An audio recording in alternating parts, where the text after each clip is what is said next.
This week, the United States Congress and Senate passed a $2.3 trillion government spending program in hopes to alleviate some of the hardship that business owners and individuals have been experiencing during this pandemic. Is this enough for the short term, and what are some of the implications for the long term? This is the Business Report, and I discuss this and much more on today's episode.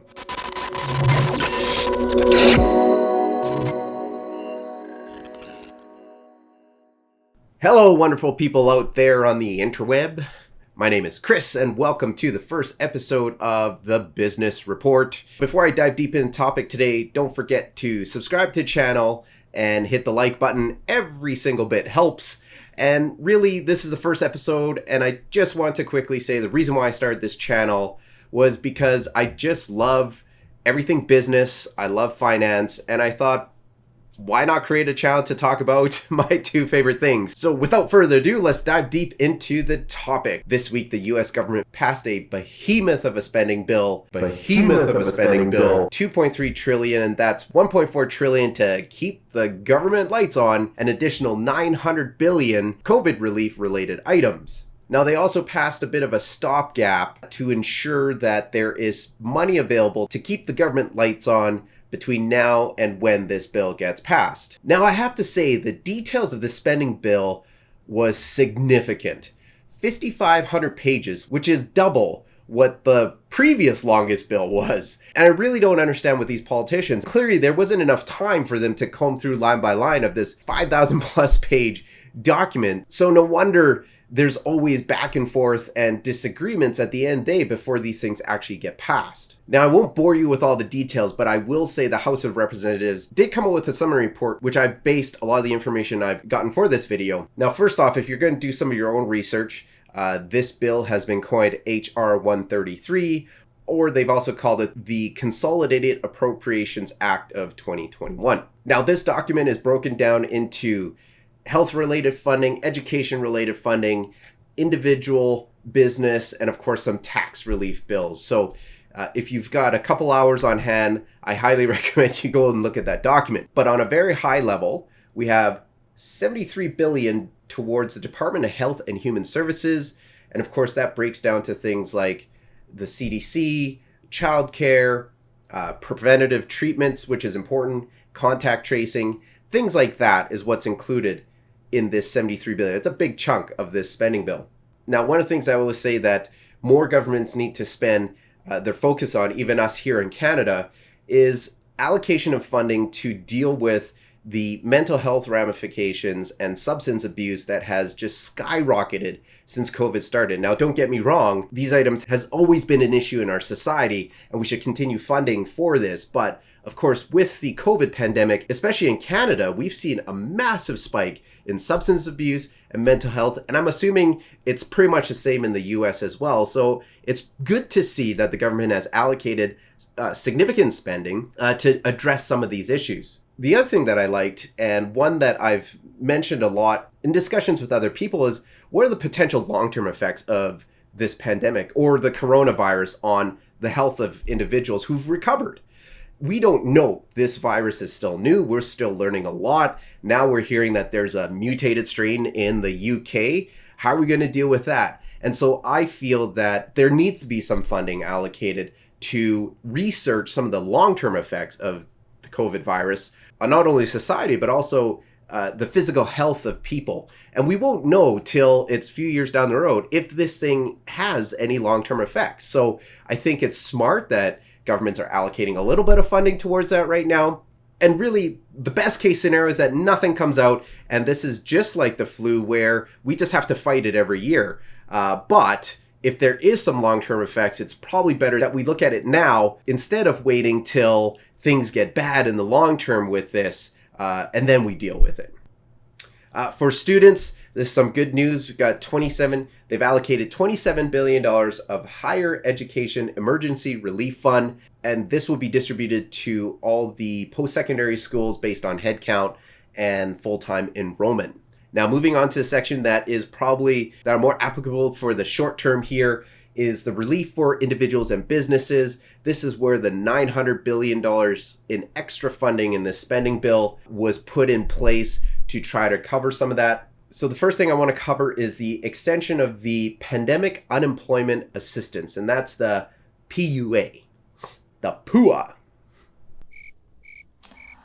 So this was the $167 minimum per week that people were receiving on unemployment who had previous incomes of $17,000 per year. Now this of course gets adjusted the more income you have from the previous years. This has been extended to March 14th, 2021. So this is very good news for those who are struggling to find work back in, or who are in industries where the second wave of pandemic has kept those businesses closed. Now, for those who are still on it as of March 14th, 2021, there's going to be an additional extension after that to April 5th, 2021. All that means is that by March 4th, if you haven't been on this program, unless they pass another spending bill, you're not going to get additional unemployment insurance. Now, there's also been some measures in here placed to ensure the integrity of the program. I'm sure a lot of people are worried about fraud or people who are undeserving getting payment during this process when other people more deserving should be getting it. There are some new measures put in place here to ensure the integrity of the program. For example, new applicants will have 21 days to send proof of their eligibility for this program to show that they were previously employed or self-employed. And the states will be empowered to ensure that there are processes in place for them to review this and ensure that the program is distributed properly in their state. Now, there was also this federal pandemic unemployment compensation, or the PAYCHECK, which was providing the additional $600 per week for individuals on unemployment insurance. This is now reinstated, but at an amount of about $300 per week starting on December 26th, and this runs till March 14th, 2021. And for those of you who've used up the state portion of your 26-week unemployment insurance, some good news there. The PEUC, the Pandemic Emergency Unemployment Compensation, that provides additional payments beyond the 26-week and extends that now out till March 14th, 2021. I think you're seeing a commonality here of when these programs are extended to. And if you are still on the program on March 14th, you'll get an extension till April 5th if you continually struggle or cannot find work. Now, what's interesting is part of all of this is also a new measure put in place to allow states to assess whether or not someone is refusing to work. A lot of people worry about some of these economic payments are giving people more money than they would have made while they're going to work.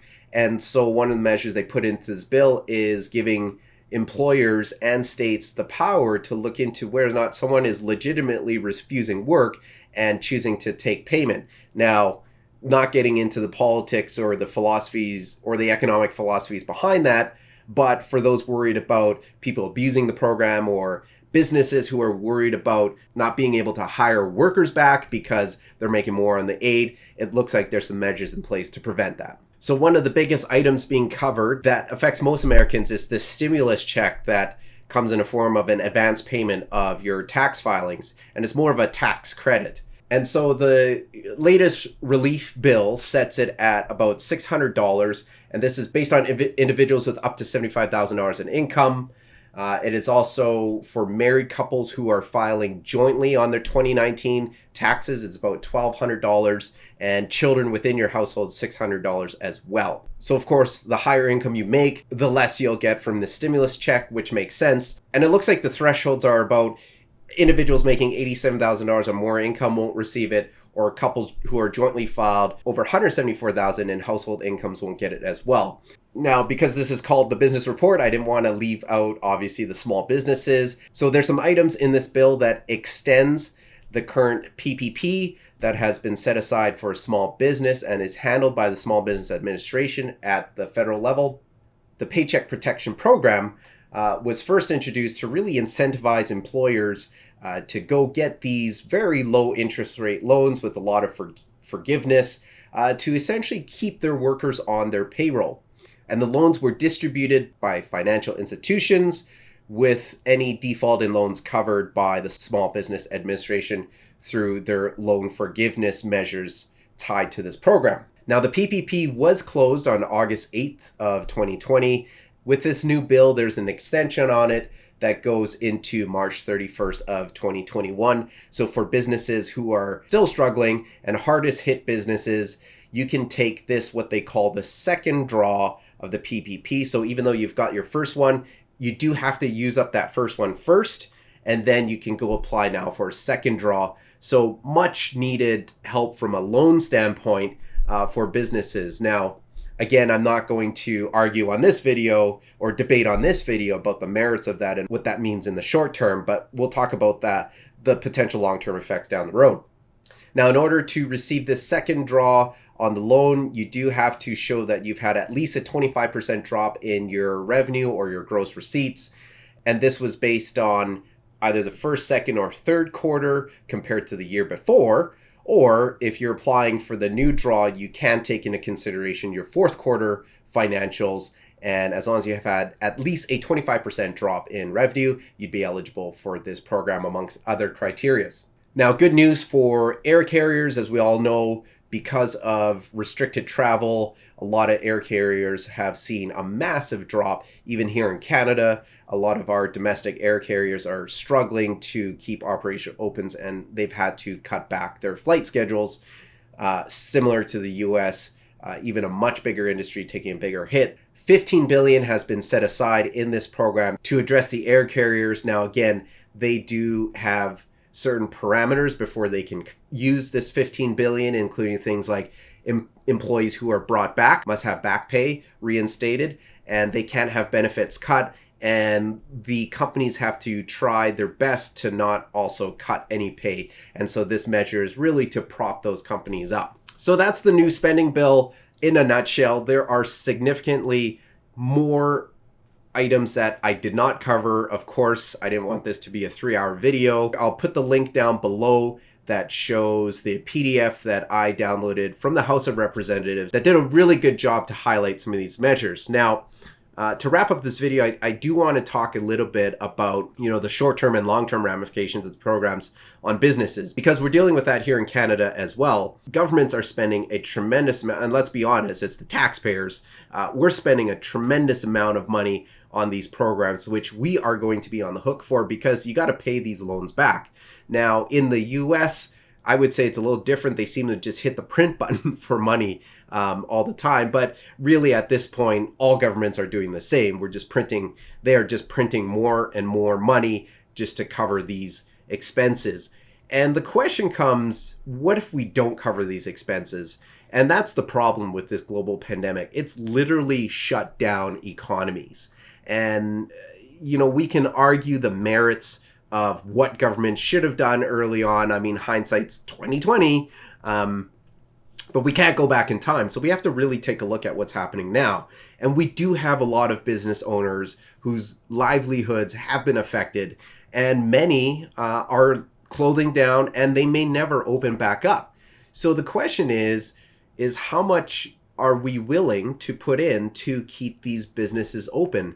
And I would say, as a former business owner myself, of course, I would like to get as much help as I can from the government, because this shutdown is really out of my control. There's nothing I couldn't have done marketing better. I couldn't have been more efficient. There's no way I can cut more people to really make this work. So we're really putting business owners out on a limb here. It's only right for the government, who've enacted these measures, to also support businesses to get them through this.